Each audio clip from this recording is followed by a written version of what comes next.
하늘이잖아. 그대가 내 하늘이잖아. 후회 없는 삶들, 가난했던 추억 나 행복했다.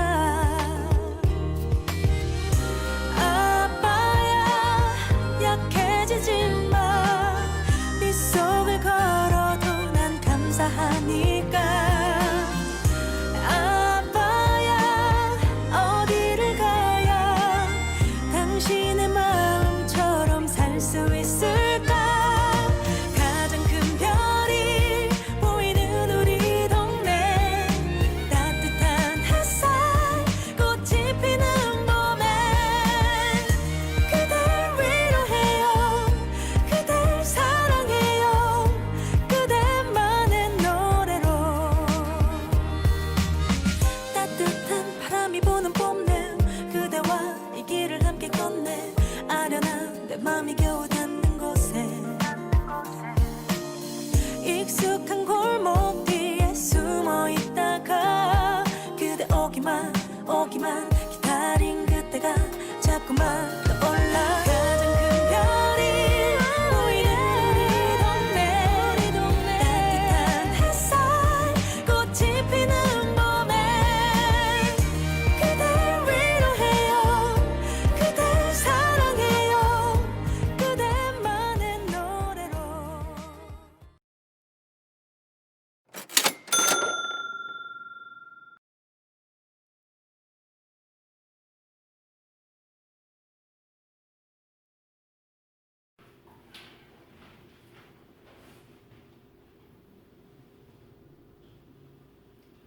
여러분 반갑습니다. 홍익농구법인의 현민수 노무사라고 합니다. 오늘 이 시간에는 사실 오늘 한국신장장애인협회에서 우리 근로자분들을 모시고 노동법과 관련돼서 사실 회사에서 많이 꼭 알고 계셔야 되는 사항들, 이런 것들을 중심으로 좀 설명을 했으면 좋겠다, 이런 의견들을 좀 주셨는데, 근데 사실은 아시다시피 코로나가 너무 지금 창궐을 해서 어디 누군가를 만나거나 말을 할 수 있는 상황이 될 수가 없습니다. 그래서 부득이하게 이렇게 동영상을 통해서 여러분들과 소통을 하려고 하니까 조금 이해해 주시고요. 다만 시간이 너무 길면은 여러분들 힘들어하시기 때문에 제가 그런 걸 정확히 알고 있습니다. 그렇기 때문에 최대한 중요한 내용, 핵심적인 내용 위주로 여러분들이 회사 생활 하시면서 꼭 아셔야 되는 사항들 정리해서 말씀드릴 수 있도록 하겠습니다. 크게 테마가 두 가지입니다. 여러분들이 특별한 케이스는 없지만 꼼꼼하게 확인해야 되는 서류들, 꼼꼼하게 확인해야 되는 상황들이 있을 수 있어요. 회사에서 일하다 보면 그런 상황들에서 어떤 기준을 발휘해야 되는 건지. 그리고 둘째, 그거 외적으로 여러분들이 꼭 알고 있어야 되는 것들. 회사에서 이거 모르면 굉장히 손해본다. 꼭 알고 있어야 최소한 법적으로 손해보지 않는 그런 것들을 체크할 수 있도록 하겠습니다. 첫 번째, 근로계약서입니다, 여러분.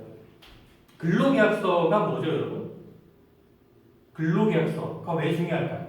자, 우리한테 근로계약서가 중요합니까, 여러분?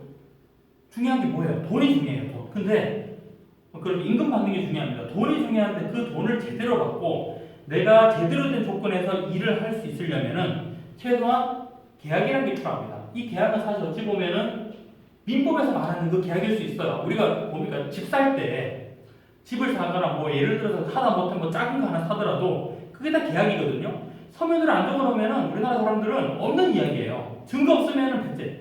이렇게 된 거기 때문에 근로계약서는 근로자 입장에서 굉장히 중요한 무기가 되고 중요한 내용이 될 수 있습니다. 근데 그런 내용들을 안 보고 서명하고 나서 나중에 아이고 내가 못 봤다, 이런 것들은 아무도 여러분들을 보호하지 않습니다. 그런 것들은. 그렇기 때문에 근로계약서, 이처럼 중요한 근로계약서를 어떻게 써야 되냐, 어떤 내용이 들어가 있어야 되냐 한번 보겠습니다. 근로계약서에 들어가야 되는 항목들이 있어요. 이 항목들은 아마 우리 사업주분들, 회사에서도 꼭 필요한 내용이기 때문에, 법적으로 써야 되는 내용이기 때문에 무조건 이 항목들이 들어가 있을 겁니다. 그러면은 어떤 내용이 들어가 있는지 잘 보셔야 되는데, 동사, 업무, 업무 장소, 이게 뭡니까? 내가 어디에서 무슨 일을 할지 정하는 거예요. 근데 이게 뭐 중요해요? 그냥 시킨 대로 하면 되지. 여러분 꼭 그럴까요? 자, 요즘에는 제가 보면은 사업장들이 하도 많이 바뀌고요. 새로운 사업장이 생기기도 하고 있는 사업장이 없어지기도 합니다. 없어지기도 하는데, 자, 종사 업무나 업무 장소가 바뀌었어. 내가 예를 서울에 있는 직원인데, 아우 서울엔 도저히 사업 못할 것 같아. 사장님의 고향이 부산으로 가서 일을 해요. 제주도로 가서 일을 해요. 그러면 따라가야 돼. 그런 것들은 따라가야 될 수밖에 없어요. 근데 그거 말고 만약에 이게 애초에 우리 회사는 여러 가지 사업장이 있는데 내가 예상하지 못했던 대로 나를 보내버리려고 해. 그러면은 근로계획상 여기서 일하기로 돼 있잖아요. 라고 1차적으로 항변해 볼 수 있어요. 물론 계약서에 그렇게 적힌다 하더라도 또 부당 정보나 이런 것들의 정당성은 또 노동위원회에서 다퉈봐야 되는 거기 때문에 계약서에 그 내용이 적혀 있다고 해서 내가 무조건 주장할 수 있는 건 아니긴 아닙니다만 그래도 근로계획상에 어디에서 일하고 어떤 일을 하는지 적혀 있어야 여러분들이 최소한 항변의 근거로 쓸 수 있다. 내가 내 일을 하러 들어온 게 아닌데 나는 사무직으로 들어왔지 이거 청소하러 들어온 게 아닌데 예를 들어서 그런 걸 할 수 있다는 거죠. 근로계약 기간입니다. 근로계약 기간은 뭐죠? 근로계약의 시작일과 끝나는 날이 적혀 있는 기간입니다. 그러면 이 기간이 근로자 입장에서는 근로계약서에 있는 게 좋습니까? 없는 게 좋습니까? 예전 어디 가니까 근로계약 기간이 안 적혀 있어가지고 자기가 막 사장님한테 따져가지고 계약 기간을 결국에 딱 쓰고 나왔다라고 하는데 물론 이제 실업급여를 받는 차원에서는 근로계약 기간을 쓰는 게 유리할 수 있어요. 근데 그게 아니라 일반적으로 근로계약 기간이 안 적혀 있으면 어떻게 보냐면 무기계약직으로 볼 수 있어요. 무기계약직으로. 기간이 정함이 없는 사람이다. 이렇게 해석될 가능성이 높습니다. 왜냐? 안 적혀 있는데 불리하게 해석할 수가 없어요. 근로계약이 기간이 있으면 기간을 쓰게 돼 있지 없으면 피어드는 거예요. 그러면은 이걸 안 써져 있다고 해서 꼭 불리한 건 아니다. 지금 내가 쓰고 있는 계약서에서 무기직이라는 의미로 될 수도 있다. 세 번째, 근로시간과 휴게, 휴일, 연차휴가 이거는 기본적인 근로조건입니다. 기본적인 근로조건. 몇 시부터 몇 시까지 일하고 무슨 요일에 일하는지 제가 있어야 요즘에는 여러분들도 아시기 저도 그렇지만 나의 워라밸이 매우 중요해요. 끝나는 시간에 누굴 만나고 어디를 가고 이런 게 되게 중요한데 나의 실수를 알고 들어왔는데 맨날 8시에 출근하라고 하고 밤 10시에 보낸다. 물론 그걸 연장수당을 달아준다고 하면 상관없어요. 연장수당을 안 달아주고 그냥 출퇴근 시간을 바꾸거나 이렇게 마음대로 바꿔버려요. 그러면 내 삶이 바뀌어버리는 거예요. 그거에 따라서. 그렇기 때문에 근로시간 휴게 또는 휴일 쉬는 날 이런 것들에 대해서 근로계약서에 어떻게 표기되어 있고 그게 내가 당초에 모집 공고 보고 들어왔을 때 혹은 면접할 때 이야기가 맞는지 확인하고 체크하는 습관을 들이셔야 됩니다. 자, 가장 중요한 겁니다, 여러분. 자, 뭐니 해도 머니죠. 우리가 지금 일하는 이유는 뭡니까? 머니예요. 돈 때문에 일하는 겁니다. 자, 제가 그 돈을 달기 그런 게 아니고 우리 근로기준법에도 근로자의 정의를 이렇게 말하고 있어요. 임금을 목적으로 사업장에서 근로를 제공하는 자, 임금을 목적이 임금이 돼야 되는 겁니다. 내가 자아실현, 세계 항구적 평화 뭐 이런 거를 원하는 사람이 없어요. 자, 그런데 그 돈을 어떻게 받을 수 있는 거냐, 얼마를 받는 거냐라고 적혀 있는 게 이 부분인데 임금의 구성 항목, 지급, 계산 방법 다 적혀 있다. 구성 항목 뭐죠? 기본급, 식대, 뭐 촬영 기준비, 연장수당 이런 것들이 항목이 어떻게 적혀 있고 계산 방법 여기 어떻게 계산돼서 요금액이 나왔고 지급 언제 어떻게 주느냐. 물론 이건 맞습니다. 요즘 다 어떻게 주죠? 은행 계좌로 며칠 날에 다 주죠. 그런 것들을 잘 보셔야 되는 거. 마지막으로는 이게 이제 법적으로만 쓰는 것도 아니고 안 쓰는 회사도 있을 수 있는데 회사마다 다를 수 있어요. 그런데 내 계약서에 그렇게 써져 있다는 보셔야 돼요. 수습기간, 시용기간. 근데 수습기간이 있으면 뭘 잘 챙기셔야 돼요. 수습기간 동안 평가를 내서 안 좋으면 아웃시킬 수 있어요. 그게 헤이 뭐 일 못한다고 내보내겠어? 수습기간이 가능해요. 수습기간이 여러분. 그렇기 때문에 내가 수습 근로자다, 수습 기간이다라고 하면은 굉장히 열심히 해서 업무 고과를 잘 받으실 필요가 있다. 물론 이 영상을 또 사장님들이 보시면 저런 수습 기간이면 열심히 하라고 하고 나중에 뒤통수 세게 치려고 저런 말 그게 아니고요, 여러분. 물론 평생 열심히 하셔야 되는데 내가 컨디션이 좀 안 좋아서 수습 기간에 봐주겠지 이렇게 근로자분들 생각하시면 안 된다는 거예요. 수습 기간은 냉철하게 평가해서 안 좋으면은 아웃시킬 수 있는 그런 제도입니다. 자, 각종 서명해야 되는 사항.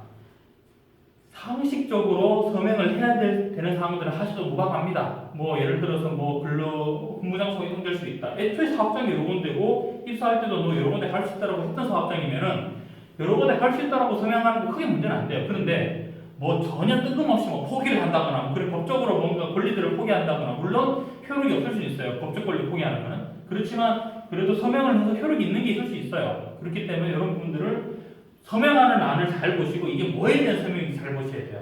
물론 일반적인 근로계약서는 쭉 쓰다가 하단에 하나만 있어요. 서명, 동의서명. 그러면 상관없어요. 자, 근로계약서와 관련돼서 이슈가 뭐냐면 항상 저한테 이런 질문이 옵니다. 노무사님, 제가 모집 공고에서는 이런 말이 없었는데요. 근로계약서에는요 전혀 다른 내용이 있어요. 자, 모집 공고에 없는 내용이 근로계약서에 있다. 그럼 문제 됩니까? 모집 공고에는 여러분 모든 내용을 담을 수가 없어요. 그래서 어떤 내용이 들어갈 수도 있어요. 근로계약서에. 그게 문제는 아닙니다. 그거는. 자, 그런데 문제는 뭐냐? 농구사님, 모집 공고에는 연봉 3천에 주 5일대로 돼 있는데 근로계약서는 1,500에 주 2.5일대로 돼 있어요. 어떻게 된 거죠? 이런 것들이 문제되는 겁니다. 이런 것들이. 자, 채용 절차의 공정화에 관한 법률이라는 우리 법이 있습니다. 거기에는 모집 공고, 모집 광고라고 합니다. 그 채용 광고의 내용과 근로계약서의 내용이 다른 경우에는 합리적 이유 없이 다르다. 그러면은 과태료가 발생할 수 있습니다. 회사에. 자, 그렇기 때문에 채용 절차법을 위반한다라고 문제를 제기할 수 있는데요. 근데 그냥 할 수 있어요? 그냥 막 모집 공고하고 다른데 이게 왜 그런지 항상 어떤 문제가 있냐? 모집 공고하고 다르다고 했는데 모집 공고 찾아보니까 없어요. 인터넷 들어가 보니까. 왜? 회사가 다 내려버렸으니까. 뭐 증거가 없어. 아무리 봐도. 누구한테 받지 않는 이상. 그래서 사실 여러분들 이런 것들을 여러분들이 정확하게 이해를 하고 주장하시려면은 인터넷에 있는 모집 공고 같은 게 있으면 다운을 받아 놓으셔야 돼요. 그거를 안 받아 놓으시면은 나중에 이의 제기하기 되게 어렵습니다. 근로조건 변경 방법.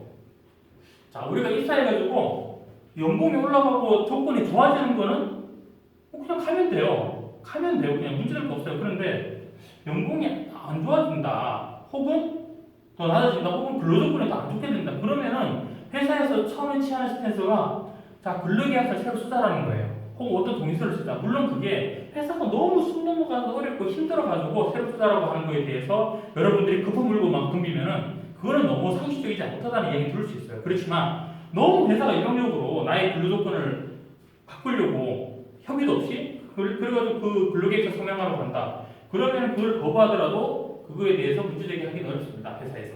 그래서 어떤 내용으로 근로조건을 변경하는 건지 읽어보시고 서명하시라는 거예요. 제 말씀은. 하지 말라는 얘기가 아니고 읽어보시고 타당하다 하면 하시는 거고 아니면은 노 하셔야 되는 거예요. 다음으로 취업규칙입니다. 취업규칙 본 적 있습니까 여러분 회사에? 보통 취업규칙을 찾을 때는요 뭔가 내가 억울할 때 찾죠. 내가 뭔가 해야 되는데 뭐 없나? 내가 뭔가 못 받은 것 같은데 취업규칙 없나? 그럴 때 찾는 거지. 평상시에 취업규칙 보면서 없어요. 잘 하지 않아요. 그렇지만 그래도 여러분들 입사하셨을 때 기회가 되면 취업규칙과 볼 일이 있으면 이런 내용들을 잘 보셔야 됩니다. 법에 있는 내용은 보실 필요가 없는데 법에 없는 내용 중에서 회사의 규정에 있는 경우에는 권리로 이제 될 수 있는 게 몇 가지가 있어요. 대표적인 게 징계, 휴직, 경조사 휴가, 수당 이런 거 상여금 이런 것들은 법적으로 줘야 되는 게 아닌데 회사에서 정하면은 취업규칙에 정하면은 줘야 될 회사의 의무가 생깁니다. 그렇기 때문에 잘 보셔야 돼요. 우리 할아버지 돌아가셨는데 할아버지 돌아가시면 휴가 얼마 줍니까? 라고 물어보세요. 저한테. 그 회사마다 다 달라요. 안 줄 수도 있어요. 극단적으로.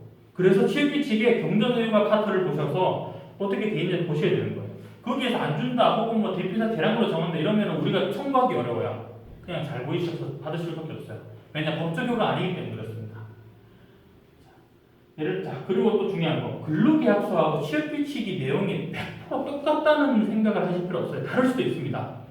다를 수도 있어요. 실제로 이제 우리가 취업규칙은 형식적으로 만드는 경우도 많고 그리고 근로계약서 내용하고 좀 쓰다 보니까 취업규칙의 내용하고 충돌이 되는 경우들이 있는데 이게 어떻게 적용해야 되는 거냐? 취업규칙에 적용됩니까? 근로계약서에 적용됩니까? 취업규칙하고 근로계약서 중에 뭐가 더 높나요? 이게 기본 자체는 취업규칙이 좀 높이 있어요. 근로계약서 밑에 있고. 그런데 노동법은 되게 특수한 원칙이 하나 있어요.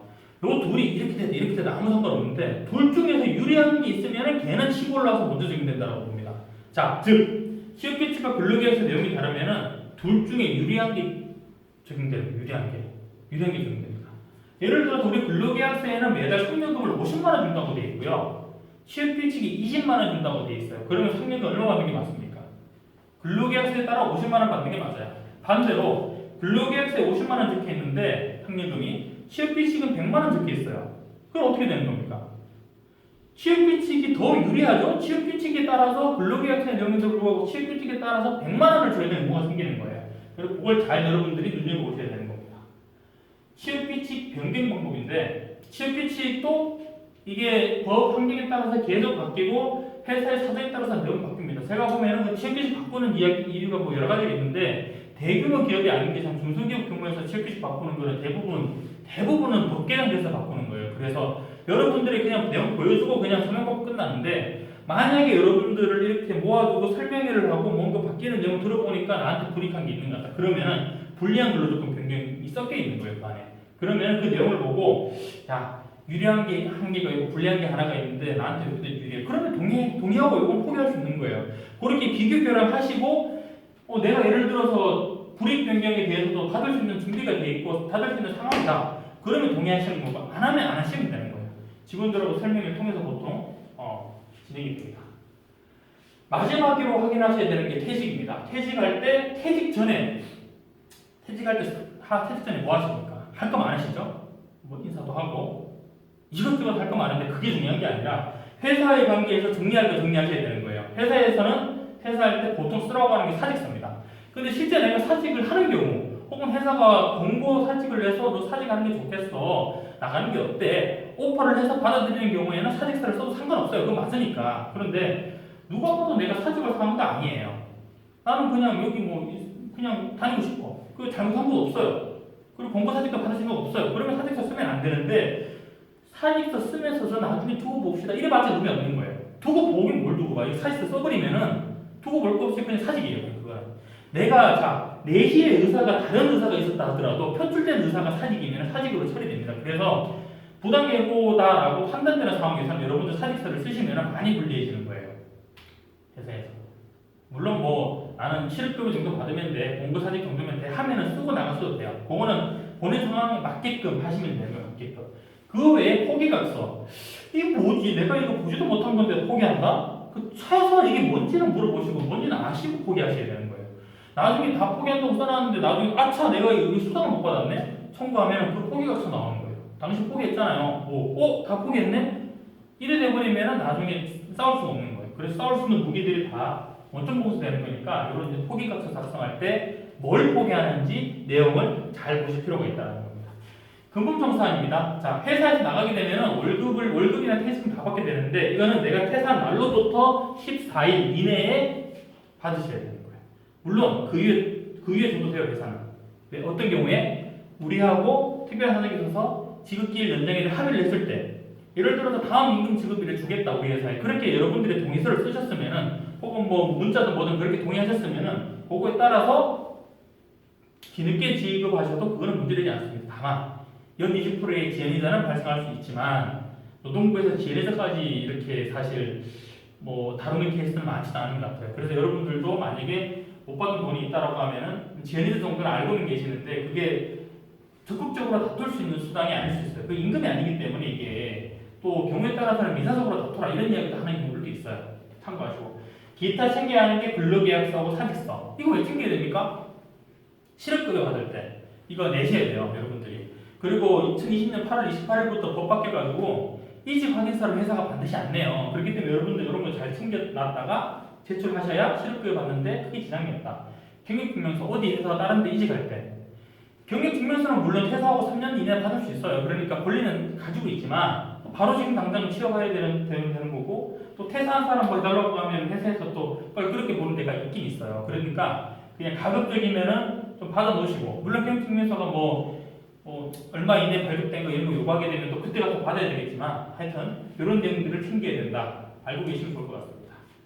그 다음으로 여러분들이 회사 생활을 하시면서 정확하게 알고 있어야 되는 사항 중에 하나가 근로시간입니다.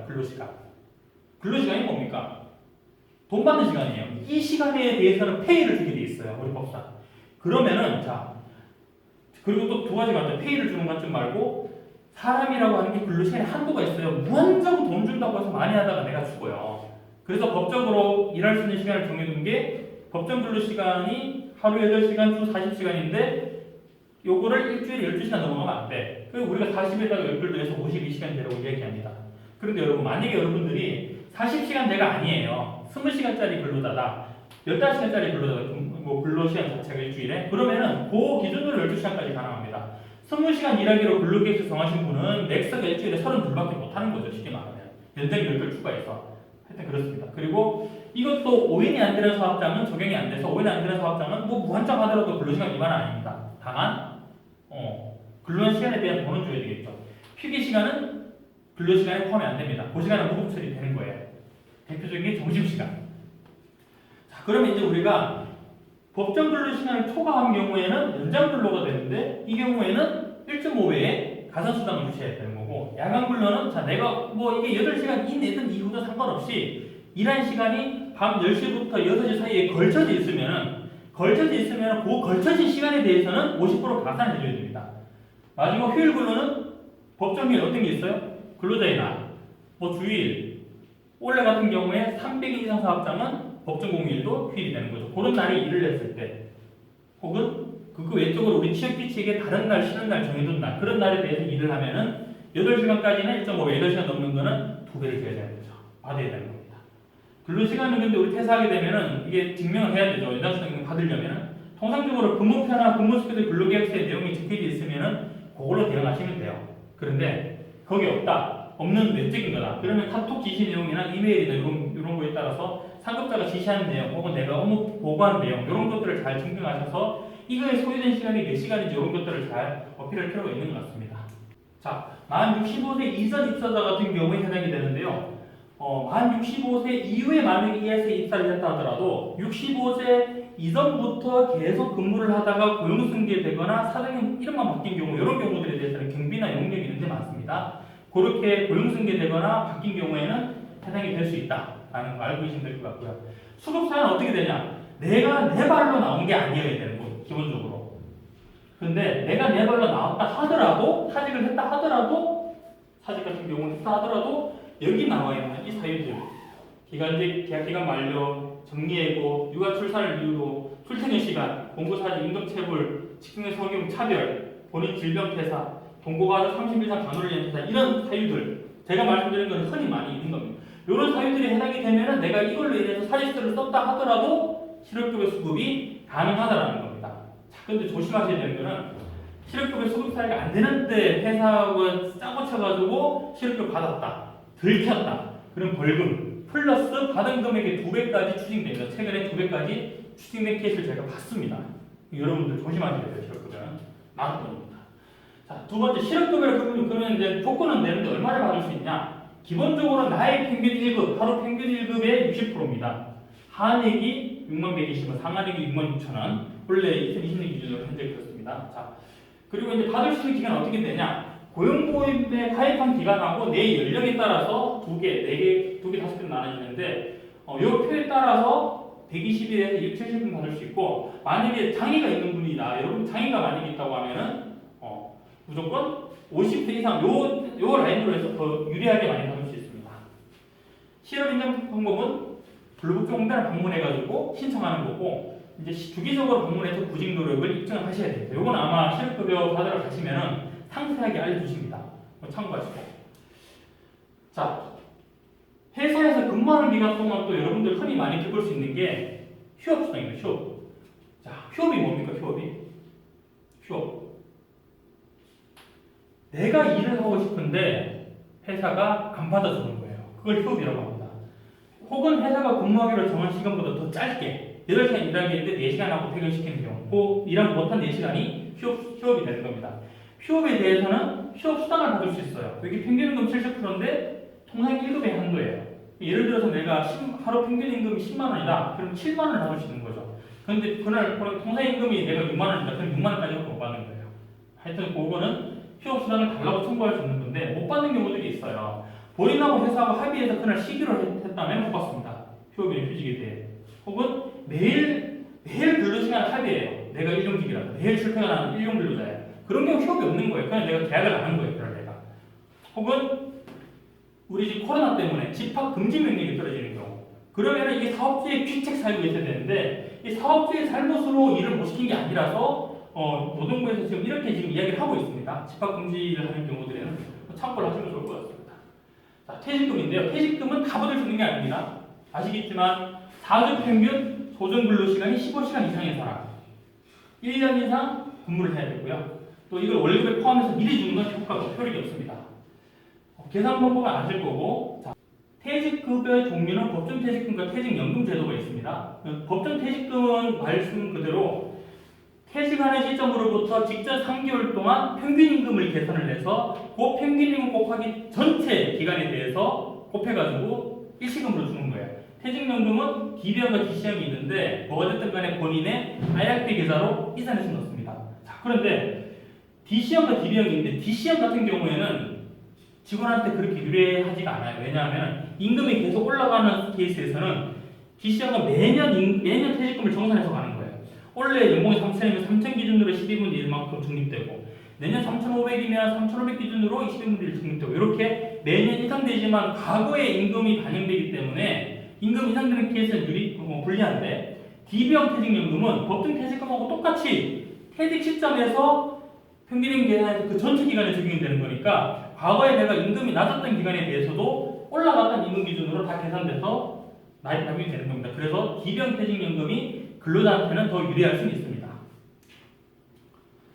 자, 출퇴근세입니다. 출퇴근세는 기본적으로는 통상적인 출퇴근 경로 중에 발생한 재해에 대해서 산재가 인정되는데 이 통상적인 경로가 뭐냐라는 게 중요한 거죠. 자, 2018년 1월 1일부터 시행됐던 법에 따르면 대중교통, 자차 일반적으로 내가 회사 왔다 갔다 하는 루트면 다 인정해서 그게 사고 나는 경우. 근데 그거 외적으로 약국이나 병원, 마트, 뭐 선거하러 가거나 학교, 뭐 등하원, 내가 아니라 우리 자녀들 등하원 시킬 경우 그러다가 사고 나는 경우. 근데 내가 꼭 집에서 안 하고 집, 마트, 회사 뭐 이렇게 가는 경우들도 그 각각의 루트에서 사고 나는 경우들도 인정해주겠다라는 겁니다.